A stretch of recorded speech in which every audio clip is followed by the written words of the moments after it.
வணக்கம் மக்களே. ஸோ பொதுவாக வெளியில் பல பேர் அர்ச்சனா அவர்களை ஒரு இன்ஸ்பிரேஷனாக எடுத்து பண்ணுறாங்க.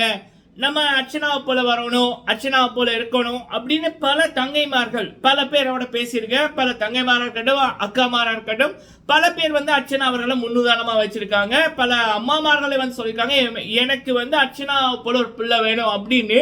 அவங்களுடைய சுறுசுறுப்பு, தெளிவான சிந்தனை, நல்ல பழக்க வழக்கங்கள், அவங்களுடைய அறிவு, அவங்க அப்பா அம்மாவுக்கு கொடுக்கிற மரியாதை, அதை பார்த்து பல பேர் அர்ச்சனா அவர்களை விரும்பி இருக்காங்க. சரிங்களா?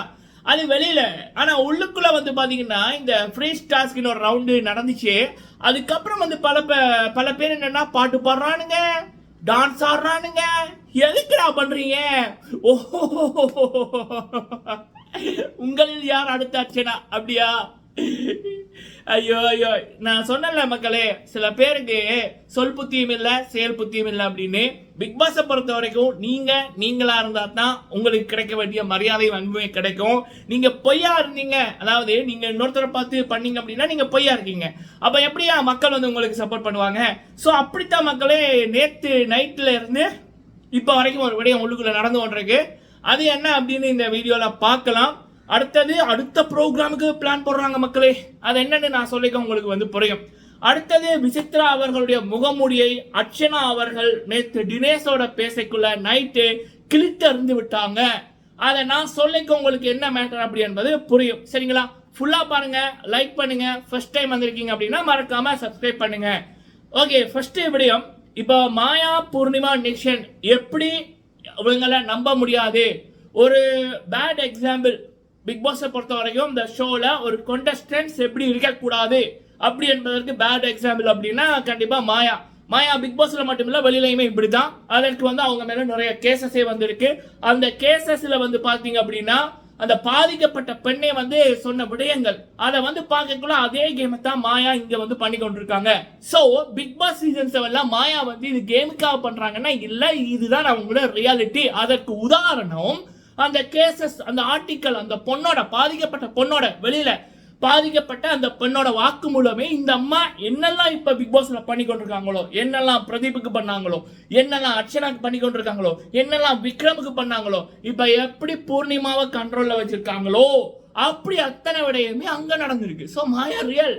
அதாவது அவங்களுடைய உண்மையான கேரக்டரை இப்படி கேவலமானதுதான். சரிங்களா? கேவலமா அடுத்தவனோட வாழ்க்கையை அழிக்கிறதா மாயாவோட இது. அதை அவங்க இங்க ஈஸியா பண்றாங்க. அதுக்கு நம்மளுடைய மாயாஹாசன் துணை. ரொம்ப கேவலமா இருக்குல்ல? ஓகே, சரி. அடுத்தது பாத்தீங்க அப்படின்னா இந்த நிக்ஷன் அப்படின்றவன் அவன் யாரு என்ன அப்படின்னு எல்லாருக்குமே தெரியும். ஸோ இந்த பூர்ணிமா அப்படின்றதும் அப்படிதான். ஆனா இதுக்குள்ள இன்னொரு அம்மா இருக்கு. யார் அப்படின்னா விசித்ரா. சரிங்களா? அவங்க விசித்ரா எப்படி இப்படின்னா ஸ்டாம்ப் பண்றது, நீ சரியில்லை அப்படி என்பது. ஸோ நீங்க நல்லா பாருங்க, இந்த பிக் பாஸ் அப்படின்றது கேரக்டர். மக்கள் ஒருத்தருடைய கேரக்டரை வச்சு தான் வின்னரை தேர்ந்தெடுப்பாங்க. அப்ப விசித்ரா அவர்கள் ஃபர்ஸ்ட் பிரதீபை அட்டாக் பண்ணுவாங்க. எப்படி அவன் பொம்பளை பொறுக்கி, அவன் சரியில்லை, பார்த்தா பிடிக்கல, கெட்ட வார்த்தை பேசுறான் அப்படின்ற ரீதியில கமராக்கு முன்னுக்கும் சரி, ஹவுஸ் மேட்ஸ்டையும் சரி, பிரதீப்புக்கு ஒரு நெகட்டிவிட்டியை உருவாக்கின நபர் விசித்ரா அவர்கள். எப்படி மாயா, பூர்ணிமா இவங்க ஆரம்பத்துல பிரதீப்புக்கு எதிராக பல வேலைகளை கமரால பதிவு செய்தார்களோ, அதே மாதிரி தான் விசித்ரா அவர்கள் பிரதீப்புக்கு எதிராக செய்தாங்க. ஈவன் பிரதீப்புக்கு வந்த கைதட்டல்களை கூட இப்ப விக்ரம் வழியில போய்க்க மாயா சில விடயங்கள் பண்ணிருப்பாங்கல்ல முகபாவனைகள்ல, அதே மாதிரி பிரதீப்புக்கு கைதட்டல் வரைக்குள்ள இதே மாதிரியான முகபாவனைகளை விசித்ரா அவர்கள் பண்ணியிருக்காங்க. சரிங்களா? அண்ட் அடுத்தது விஷ்ணு அவர்களை சொல்லுவாங்க, இந்த வளர்ப்பை பத்தி பேசுவாங்க. அப்புறம் தினேஷை பத்தியுமே பேசுவாங்க. இவர் இப்படி பண்றாரு, என்ன மரியாதை தராம பண்றாரு. அதே மாதிரி தான் அர்ச்சனா அவர்கள்ட்ட நீ என்ன உன் தங்கச்சி இப்படி இருக்க, அந்த தங்கச்சி மேட்டர் எடுத்தது. ஸோ அது அப்படி அதோட இது என்ன அப்படின்னா, ஏன் அந்த உள்ளுக்குள்ள அந்த இப்படியான விடயங்களை கமரால பதிவு செய்யறாங்கன்னா, ஸோ இவங்க தங்கச்சிட்டு எப்படி இருக்காங்க, அப்ப பிக் பாஸ்ல எப்படின்னா அது நடிப்பா, அப்ப இவங்க உண்மையிலேயே வெளியில இப்படியா வேலையெல்லாம் செய்ய மாட்டாங்களா, அப்ப இப்படி நான் நடிப்பா அப்படின்னு பதிவு செய்யறாங்க. ஸோ இந்த டோக்கை அர்ச்சனா அவர்கள் நேற்று தினேஷ் அழகா எக்ஸ்பிளைன் பண்ணாங்க. சரிங்களா? நான் என்னோட தங்கச்சிக்கிட்ட எனக்கும் என் தங்கச்சிக்கும் இருக்கின்ற அந்த அன்பு 2 பேருக்கு தெரியும், எங்க கூட இருந்தவங்களுக்கு தெரியும். ஸோ இவங்க என்ன இது சம்பந்தமே இல்லாம பேசுறாங்கன்னு அந்த பொண்ணு அழகா எக்ஸ்பிளைன் பண்ணிட்டு தினேஷ்கிட்ட தினேஷும் வந்து எக்ஸ்பிளைன் பண்ணி விட்டாரு யார் இந்த விசித்ரா அப்படின்னு. இதை பார்த்துட்டு சோஷியல் மீடியால விசித்ராவோட பெயிட் போர்ட்ஸ் வந்து கதறி கொண்டிருக்கு. பெயிட் போர்ட்ஸா? ஆமா, விசித்ராவுக்கு பெயிட் போர்ட்ஸ், மாயாவுக்கு பெயிட் போர்ட்ஸ், பூர்ணிமாவுக்கு பெயிட் போர்ட்ஸ், நிக்ஷனுக்கு பெயிட் போர்ட்ஸ். ஏன்னா விசித்ராவுக்கு எல்லாம் பாத்தீங்கன்னா இப்ப இருக்கிற 10 பேர்ல விசித்ரா அவர்கள் 6வது 5வது இடம் தான். ஏன்னா அவங்களுக்கு ஓட் போடுறதுக்கு ஆட்கள் இல்லை. அதுக்கு தான் பெயிட் போர்ட்ஸ் வந்து நிறைய வந்து அவங்களுக்கு இருக்கு. அதுவும் எப்படின்னா வந்து வேற வேற முகமூடிகள்ல வருவாங்க. சரிங்களா? எதுக்கு இதை பொலப்பு? சரிங்களா? ஸோ இதுதான் விசித்ரா அவர்கள் ஆரம்பத்திலிருந்து பண்ணி கொண்டிருப்பது என்ன அப்படின்னா, அந்த சந்தர்ப்பத்துக்கு ஏற்ப தன்னை மாற்றிக்கொள்வாங்க. ஆரம்பத்தில் வந்து பார்த்தீங்கன்னா ஒரு பிரதீப் இருக்கிற வரைக்கும் பிரதீப்புக்கு அகெயின்ஸ்டான ஒரு ரோல் உண்டு. பிரதீப் போற அந்த நாள் அந்த மாதிரி தெரிஞ்சுட்டு இது ஏதோ பிரதீப்புக்கு நடக்க போகுது. ஸோ பொறுத்திருந்தாங்க. பிரதீப் போனதுக்கு அப்புறம் அந்த சிச்சுவேஷன் யூஸ் பண்ணி வேற மாதிரி மாறிட்டாங்க. சரிங்களா? அண்ட் அதுக்கப்புறம் வந்து பாத்தீங்க அப்படின்னா அர்ச்சனா கூட இருந்தாங்க. அதுக்கப்புறம் கமல்ஹாசன் மாயாக்கு சொம்பு தூக்கலாருன்னு தெரிஞ்சோன்னா அப்படியே மாயா காலில் விழுந்தவங்க தான். இன்னும் எழுந்திருக்கல. இப்போ ஒரு 10 வயசு குழந்தை கூட வந்து மாயாவோட ரியல் கேரக்டரை வெளியில இருந்து பார்த்து அண்டர்ஸ்டாண்ட் பண்ணும். ஈவன் 1 hour எபிசோட் பார்த்தா கூட.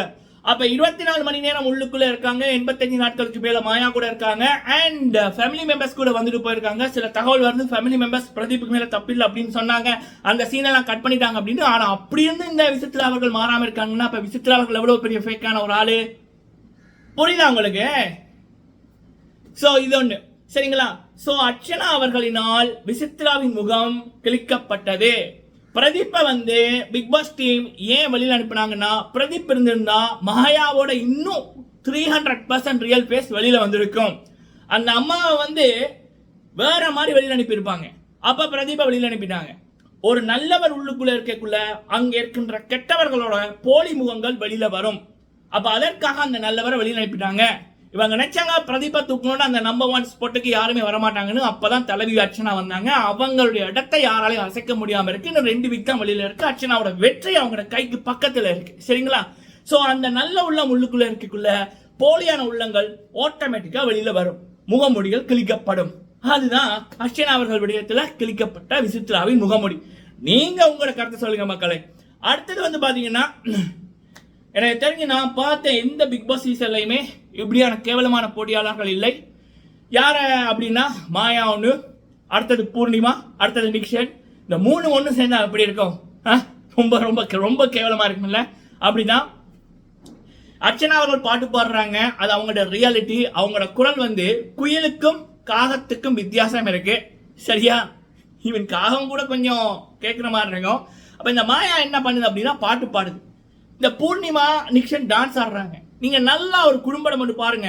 இந்த பூர்ணிமாவோட அம்மா வந்து சொல்லும், நீ ஒரு கிளாசிக் டான்சர் இல்ல அப்படின்னு ஐடியா கொடுக்குறாங்களாம். இந்த அம்மாக்கே தெரியாதான் தான் டான்சர்னு. அவங்களோட அம்மா வந்து சொல்லுவாங்களாம். அட கடவுளே. அப்ப நேத்து நைட்டு ஃபுல்லா கேவலமான விடை நடக்குது. அக்காவும் தம்பியும். அதுவும் தம்பி வந்து அக்காவை வர்ணிக்கிறாரு. இதெல்லாம் என்னோட வாயால என்னோட சேனல்ல நான் சொல்ல விரும்பல. ரொம்ப அசிங்கமா இருந்துச்சு. அதுல நோட்டீஸ் பண்ண விடயம் என்ன அப்படின்னா, அர்ச்சனா அவர்களுக்கு அர்ச்சனா அவருடைய பிளஸ் மாயாவோட அக்காக்காரியும் சரி, அப்புறம் இந்த பூர்ணிமாவோட பார்க்க வந்தவங்களும் சரி, இந்த நிக்ஷனோட ஃப்ரெண்டும் சரி வந்து சொல்லிட்டானுங்க. அப்ப அர்ச்சனா என்னென்ன பண்றாங்களோ அதெல்லாம் பண்றாங்க. ஆனா அர்ச்சனாக்கோட பிளஸ் என்ன அப்படின்னா நல்ல உள்ளம், தூய்மையான மனசு. அது இதுகள்கிட்ட இல்ல. மக்கள் வந்து நல்ல உள்ளத்தை வந்து கண்டுருவாங்க. ஒருத்தனை 1 மணி நேரத்திலே ஜட்ஜ் பண்ணிடுவாங்க மக்கள். இது உழவு நாள் இருந்தும் மக்களுக்கு தெரியாதா யார் ரியல் யார் ஃபேக்குன்னு?